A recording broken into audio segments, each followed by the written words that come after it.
What's up, everybody? This is Shampus Art here, Shroom Enigma. I have multiple YouTube names for the channels that I run. So I attended my very ever first WWE PLE, Wrestlepalooza. Yeah, not really the best PLE to attend in person, or at least for the very first time, considering how that went. But I just want to talk about my experience going to a WWE Premium Live Event and compare it to other things like going to a WWE house show, Raw and Smackdown, which I've all been to. And maybe I can give you some insight into what it's like going to these different events and how a PLE, especially one that was kind of underwhelming and disappointing, can appear. Alright, I'm all decked out for a WWE video. Let's go. So if you didn't already know, every stop alongside the Farewell Tour, for every Raw, SmackDown, and PLE that John Cena goes on, they have a special edition of his merchandise for the last time is now. For that and his theme for that city in terms of their colors, or things like that, or will have their name or something alongside that to show that, hey, you went to this show and this is the piece of merchandise that you got for John Cena's Farewell Tour. Well, with Wrestlepalooza being held in Indianapolis, they went with Indianapolis themed colors. And the colors we went for blue and yellow for Wrestlepalooza. And if you didn't know, the Indiana Pacers, Indianapolis-based basketball NBA team, are blue and yellow. They have a lot of yellow. The Colts, Indianapolis Colts, are also blue. They're more blue and white, but you know, you had the option between blue and yellow. They had a yellow t-shirt just like this one. I went with the blue one. John Cena came out in the yellow one, but it was nice to grab some specific merchandise for just that specific show that was only available there. Merchandise even features the logo for like Indianapolis, as you can see right here, to show that's where it came from. So I don't know if they do this for all PLEs, because they haven't done it for the Raw and Smackdowns that I've been to before, so it may be a PLE exclusive thing. We have to talk about the WWE shop. They open up shop not too far from the venues that they're having the PLEs at, and for Wrestlepalooza, they had one. And the WWE shop is just full of merchandise. And that's where I went and bought this merchandise at. Not at the actual venue itself for Wrestlepalooza, but for the PLE weekend, they'll open up these little WWE shops, have tons of merchandise, everybody can go.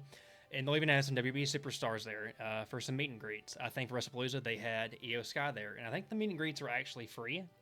It was just like a little photo op, no like dentures or anything. You just kind of had to show up early enough and get like a wristband. We didn't do that. Thought about doing it, but you know, having to wait to meet like Io Sky take like a long time, for example. I think the other one was Maxine Dupree, so it's just kind of random which superstars that they have appear at these WWE shops for the PLEs. That's still a nice opportunity for anybody wanting to meet a specific superstar, get a quick meet and greet, you know, without having to pay a ton out of pocket for certain events. The WWE shop was really neat. It was fun to go to. It had tons of merchandise for tons of the superstars. They were playing WWE music. While we were there, they were playing Nightmare from Kingdom Cody Rhodes' theme song. And everybody just there shopping around would yell, whoa, you know, as part of Cody Rhodes' entrance theme, which I thought was cool. Just kind of show that the fandom, you know, even not at the actual show itself, just at the store, you know, the day of or the day before, just browsing, shopping, would still kind of play along for those kind of things. But yeah, I grabbed a hat, I grabbed a shirt, I even grabbed some of the sweatbands. They had some of the sweatbands for John Cena available there at the show. Now, going to a PLE definitely does feel different than like attending a Raw or SmackDown. I've been to WWE house shows, I've been to Raw, I've been to SmackDown. House shows, in comparison, house shows are just very laid back. They're like non-KNW events, so sometimes you'll see some wacky and zany stuff going on. You may have seen videos last year of like CM Punk running down to the ring in his bathrobe. I didn't go to that show, but that's happening at like house shows. All kinds of weird things happen at house shows. I've been to several of them. I've been to Raw. I've been to Raw several years ago. I've been to SmackDown. The PLEs definitely do feel different, and the WWE shop was part of that, as it was part of like promoting the event. Ticket prices definitely made you kind of feel the difference between a Raw and a SmackDown and like a PLE, because ticket prices are much higher for the PLEs. At least it was for this show. What's about like the venue itself? Going to the venue, you could see like tons of lines of just people just waiting to get in. And at first I was like, is everybody just waiting like about almost 2 hours before showtime? Because the show started at like 7 p.m. Eastern time. You know, we got there about 5:30, and there was just tons of people waiting. And I realized that some of the people were out there for like the pre-show activities, or like Michael Cole and some of the other analysts and commentators will do like the pre-shows, where they're streaming live for the pre-shows and they're out there talking at the panels and everything. I realized people were outside for that. We didn't go to it, but you could see where it was set up at outside the arena, which is pretty cool. Getting in was pretty quick, wasn't too bad. You had to wait a little while just because you had to get, you know, tickets verified and everything. But they also had merchandise. Just like the WWE store, they had merchandise stands at the venue itself. And one thing is that they could use is probably more merchandise stands. I counted 3 merchandise stands. There might have been a 4th, but every one was just packed full of people. The lines were super long that like I wanted to grab like one of the John Cena little towels, the little rally towels that they had. They were sold out of. By the time I finally got to go later on, it's just I couldn't justify waiting in that such a long line because showtime was nearing. Even though it was like 30 or 40 minutes away, the line was that long and it wasn't getting shorter and it wasn't moving very fast. And, you know, we had to get seated, we had to go to the bathroom, we had to get our snacks and drinks and everything.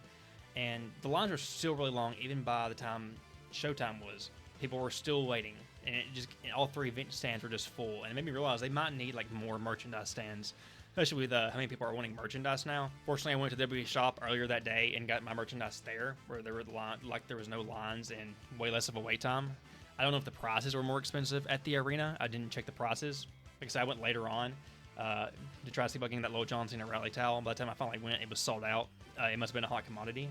I imagine all John Cena merchandise is right now, just because it's all limited edition stuff just for that particular city. Kind of like the shirt I got here and the hat I showed before. Screw it, I'll just keep the hat on for the video. So I want to talk about like the matches itself and the actual event itself. So we got seated. We had pretty decent seats on the side of the arena where the camera would show, like where you could see it if you were low enough, or you could actually see the crowd. We were on that side.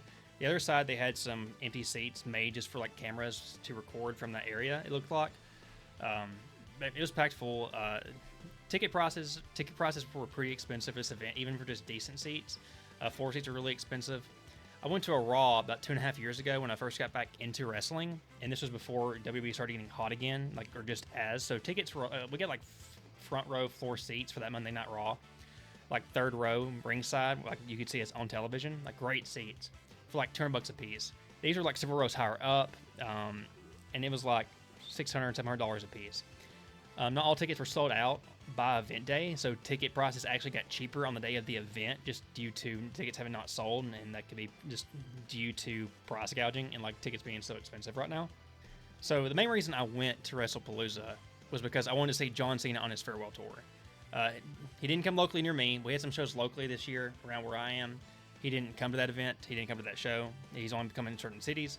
So if I wanted to see John Cena, I was going to travel a bit. I've never seen John Cena in person. I've only been in a few WWE shows. You know, and that's in the past couple of years when he's not been active. So it's like, I want to see John Cena once before he retires in a match or doing a promo at a show.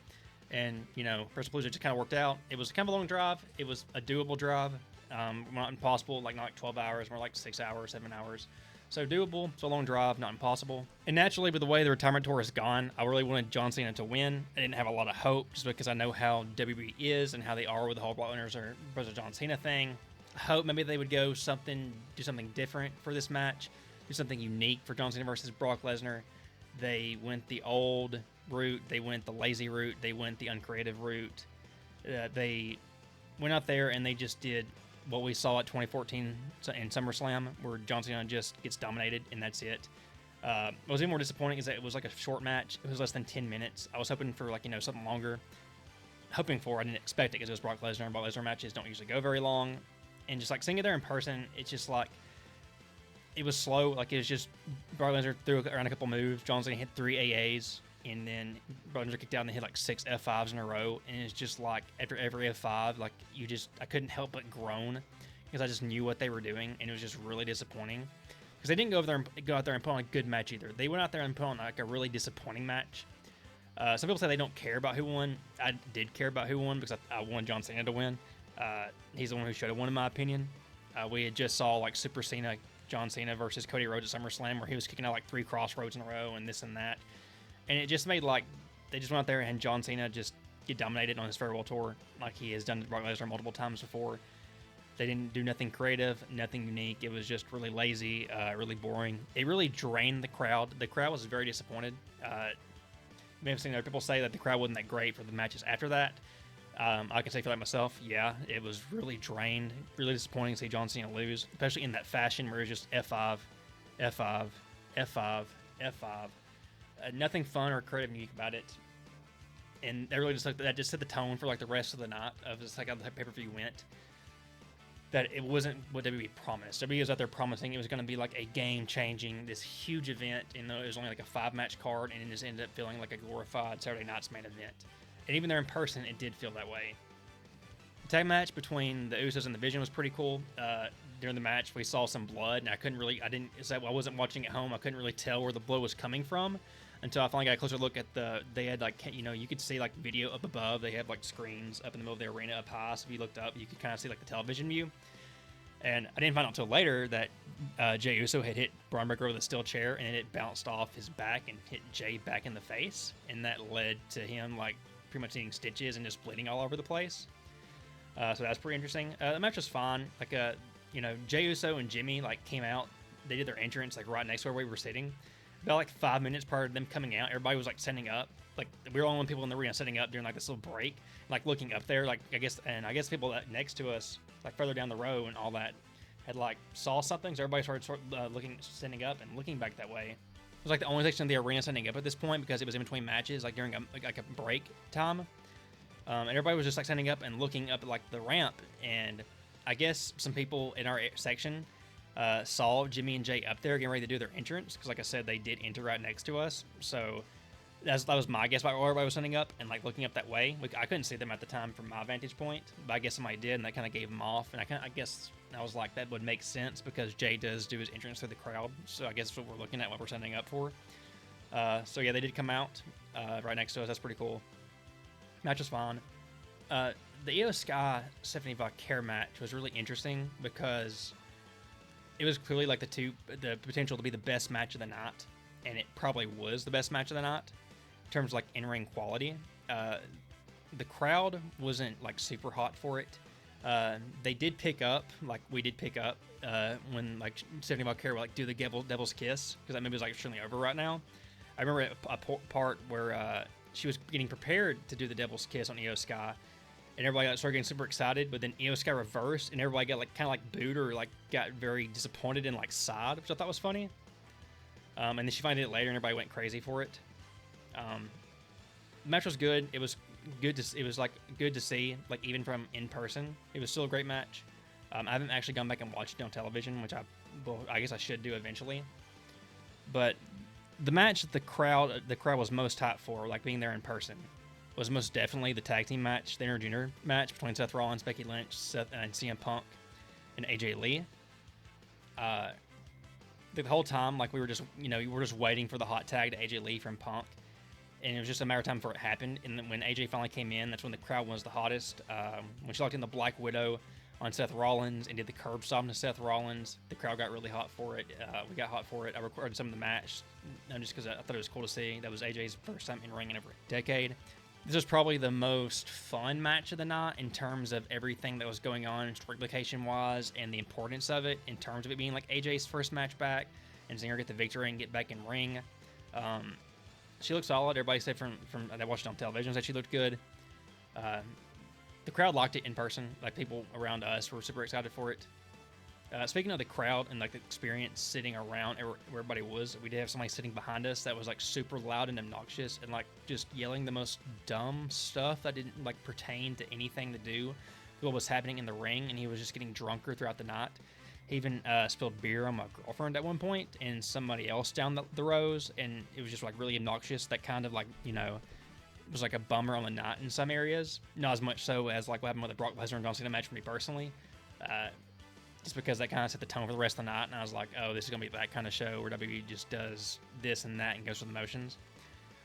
So yeah, if you ever go to a WWE show, just be aware, because people around you, they can affect your experience, especially if they spill beer on you.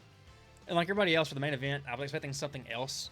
Actually, before we get to the main event, after the intergender tag team match, the mixed tag team match, that's when I went to the merchandise stand, try to get that John Cena rally towel, and they didn't give very much of a break time after the match because I was like running. I had to run outside, try to get to the merch stand, and while I was on my way back, I heard the gong, and I was like, "Wait, is actually the Undertaker coming, or are they playing like some kind of video promotion for something?" Because sometimes they'll do that; they'll just play somebody's music to kind of promote something in the arena, and then his music started playing. I was like, oh crap, is Undertaker like actually here at the show? And I'm like not even in my seat because I just left like a couple minutes ago. And like everybody outside of their seats, like in the vending areas where all the food and everything was, just started running back to their seats once they heard the gong. And that was just kind of funny because I was trying to hurry back to my seat. By the time I got out there, Undertaker had already got down to Stephanie McMahon. So I did get to see the Undertaker for a brief second, but I wasn't in my seat when he actually made his entrance. Let's get to the main event.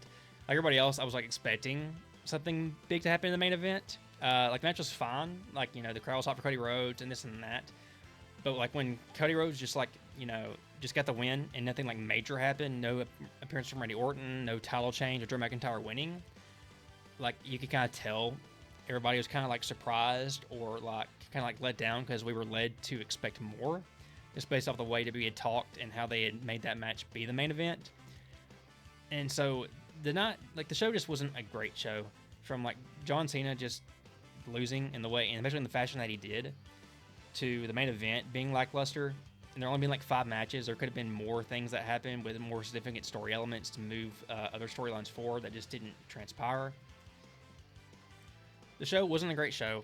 It was fun to attend. It was cool to see John Cena in person. I would like to have seen more, because the only thing he did during the match was a fun knuckle shuffle and like 3 attitude adjustments, and that was it. The other time was just a bunch of F5s. I didn't in person see John Cena. I got to see him make his entrance. I got to see his introduction. You know, the last real champion introduction, and then Paul Heyman showed up and got like really loud boos. Like, so that was like some of the loudest the crowd was all night, was booing Paul Heyman when he did Brock Lesnar's introduction. But since John Cena was the main reason I went, I would have liked to have seen a longer match. I would like to have seen him done more. I would like to have seen him win. It was so fun to go. It was so fun to see him in person, get the merchandise, and just like say, hey, I was there on John Cena's farewell tour. I got to see him in action once in his career as a WWE fan, because I never did when I was a fan when I was younger. And in the last couple years since I got back into wrestling, I haven't seen him in person. I wouldn't say like this is the biggest show I've been to. Like, it's the only PLE I've been to, but when I say biggest, I was there at the SmackDown in January 2024 when The Rock made his return to steal Cody Rhodes' WrestleMania spot. If you know what I'm talking about, the kind that kicked off the We Want Cody movement. I was there at that show, and you know, seeing Roman Reigns and Cody Rhodes and The Rock show up was all like really cool, because I got to see The Rock at like my first ever SmackDown, and that was just like a really cool experience. And we didn't go to the show expecting The Rock; he just kind of ended up being there. But to know that was like a big turning point in like WWE history, the moment that kind of started, you know, the birth of the final boss, the We Want Cody movement, that culminated in all the big matches and moments of WrestleMania 40. I was there at that show, so that was definitely like the biggest, most important WWE show I've been to. Most expensive per se, because this one was way more expensive. But I will say PLEs are fun. Some like this, we were just left wanting more. These B tier PLEs may not give you much, because WWE like does play it safe with these a lot. There's oftentimes no major title changes or no major returns or anything that really drives the story forward. They really do just save those a lot for like the big 4 PLEs, which are even more expensive. There's things to like if you want to go to a PLE, like if you can easily afford it, go to it. Don't break the bank to go to it, you know, unless you just really want to see John Cena or something like that. They are different. They are a different atmosphere than Raw or SmackDown. They are a different experience. They're about the same length. This is like a 3-hour PLE. That's about as long as like SmackDown is with dark matches. So like lengthwise, these feature PLEs don't go very long, because they only have 5 matches most of the time. If they had like 7 matches, you'd probably get like another hour to hour and a half of action, which I think would make the ticket price more worth it. Like, I would have liked a 6 or 7 match, or maybe like a longer Cena and Brock Lesnar match that went 20 minutes of, you know, like 9. I did have a good time. It was fun going to WWE shopping, eating the merchandise. It was cool seeing John Cena in person. It wasn't great as it could have been. It was a lackluster show, just from an objective perspective. It just wasn't a great show. I don't regret going, just because I got to see John Cena on his retirement tour. Otherwise, I may not have been able to, because he only has like 5 dates left after the show. It was one of his last dates. It's like I was like, I had to go if I want to see John Cena, and it was like the most easy opportunity to go. So that's about all I got.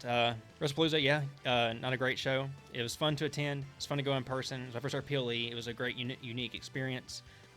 Have you ever been to a WWE show, Raw, SmackDown, or a PLE? Let me know about your experience in the comments below if you have. Hit the like button, please. That helps the video do well on here on YouTube. Please, sir, hit the subscribe button if you'd like to hear me talk about wrestling. I plan to do more of it. Thank you for watching if you made it this far in the video, and I hope to see you next time.